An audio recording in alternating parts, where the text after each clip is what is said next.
ఇప్పుడు మాట్లాడతారు.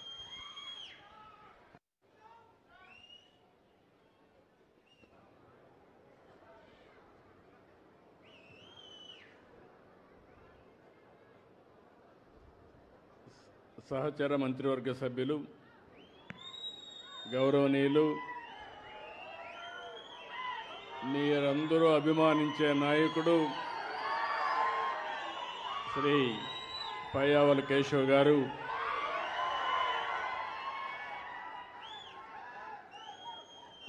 గౌరవనీయులు ప్రజల మనిషి ఎప్పుడూ ప్రజల్లోనే ఉంటాడు. అదే మరిగా ఈరోజు సాగునీటి శాఖలో భారీ మార్పులు తీసుకొస్తున్నటువంటి నిమ్మల రామానాయుడు గారు,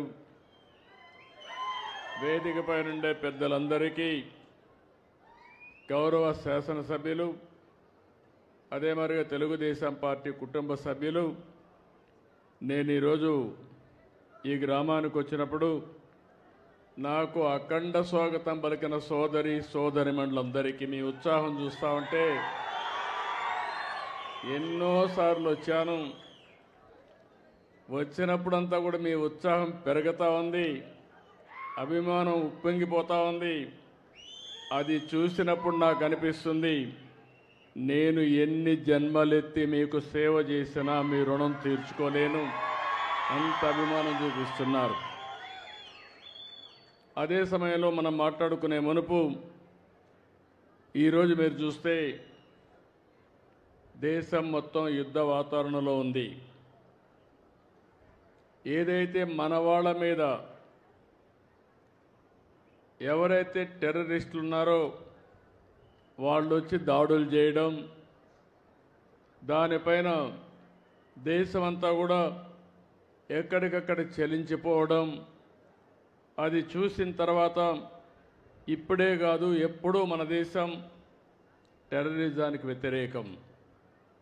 ప్రజాస్వామ్యంలో టెర్రరిస్టులకు ఎక్కడా అవకాశమే లేదు.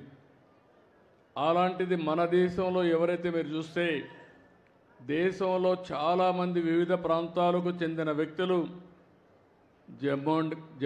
కాశ్మీర్కి వెళ్ళడం, అతి దారుణంగా, అతి కిరాతకంగా ఆడబిడ్డల ముందర, పిల్లల ముందర మగవాళ్ళని ఇష్టానుసారంగా చంపేశారు. అది చూసినప్పుడు చాలా బాధేస్తుంది. అలాంటి సంఘటన జరిగిన తర్వాత ప్రధానమంత్రి గారు ఎప్పుడూ చెప్పారు, తీవ్రవాదానికి ప్రపంచంలో చోటు లేదని చెప్పి దీనిపైన చర్య తీసుకోవాలని సింధూర్ అనే కార్యక్రమం పెట్టి టెర్రరిస్టులను హతం చేసిన దేశం, హతం చేసిన ప్రభుత్వం కేంద్రంలో ఉండే ఎన్డీఏ ప్రభుత్వం అని చెప్పి కూడా నేను మీకు తెలియజేస్తున్నాను.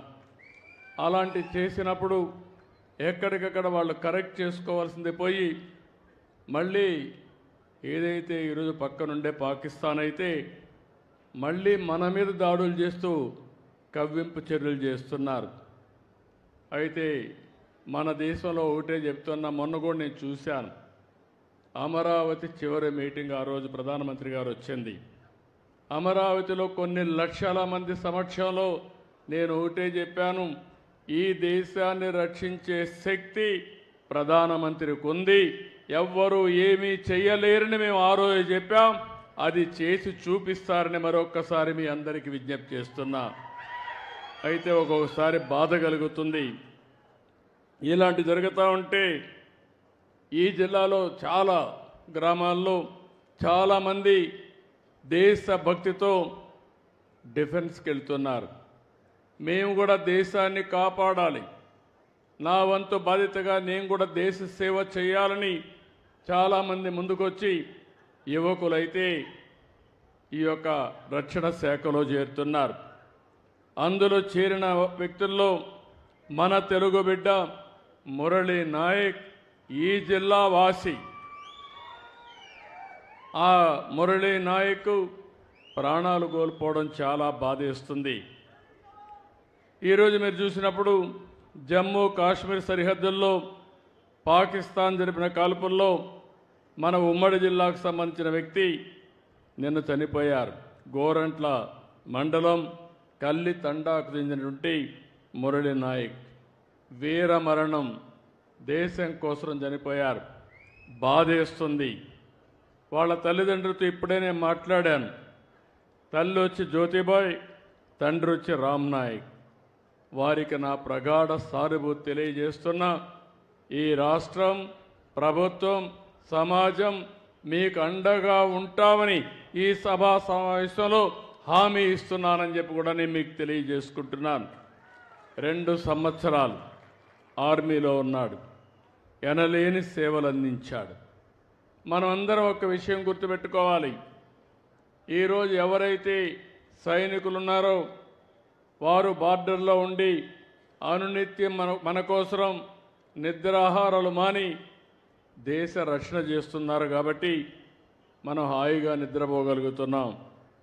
అలాంటి ఈరోజు మనం చూస్తూ ఉంటే కొన్ని దేశాలు ప్రజాస్వామ్యంలో ప్రపంచంలో ఎక్కడ కూడా హింసకు తావు లేదు. అందరూ కూడా ప్రగతిలో పోటీ పడవలసిన అవసరం ఉంది. దేశాన్ని అభివృద్ధి చేసుకుని ప్రజలకు మెరుగైన జీవన ప్రమాణాలు అందజేయాల్సిన విషయం ఉండాలి. కానీ ఎక్కడికక్కడ కవ్వింపు చర్యలు చేయడం, లేనిపోని సమస్యలు క్రియేట్ చేయడం చాలా బాధేస్తుంది. అయితే ఇలాంటి జరిగినప్పుడు మనమందరం కూడా అండగా ఉండాలి. దేశభక్తితో ముందుకు పోవాల్సిన అవసరం ఉంది. మన రాష్ట్రంలో ఉండే అన్ని ప్రాంతాలు కూడా అప్రమత్తంగా ఉండాలి. దేశం చేసే పోరాటానికి ప్రతి ఒక్క వ్యక్తి సంఘీభావాన్ని తెలియజేయాలి. అండగా ఉంటామని నినదించి చెప్పాల్సిన అవసరం ఉందని చెప్పి కూడా నేను మీకు తెలియజేస్తున్నాను. అందుకే ఇప్పుడే కేశవ్ గారు అన్నట్టు భారత్ మాతాకి అంటే గట్టిగా జై అని మనమందరం నినదించడమే కాకుండా అండగా ఉండాలని చెప్పి మరొకసారి కోరుతున్నా.